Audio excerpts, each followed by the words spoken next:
Cold open. Did you know that smog affects your driving? Yes, it's not just an environmental concern, it's a road safety issue too. When smog thickens, visibility drops, increasing the risk of accidents. So what can you do? First, slow down. Reduced visibility means less reaction time. Second, always use your low beam headlights, not high beams. High beams reflect off the fog, creating a white wall effect. Third, use the right edge of the road as a guide, not the center line.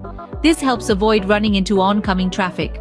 Remember, smog isn't just bad for your lungs, it can be hazardous on the road too. Drive safe, breathe easy. This message isn't just for today, but for every day smog fills our skies. Loop starts.